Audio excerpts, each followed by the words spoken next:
So there was a buy and sell group on social media, and I put my hand up for a guitar that was being offered. It was in 2 pieces and it was covered in stickers and a bit of a mess. This is it.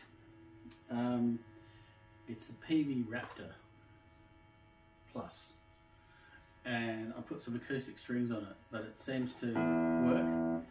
And then I made a beat on using my looper that sounded kind of cool.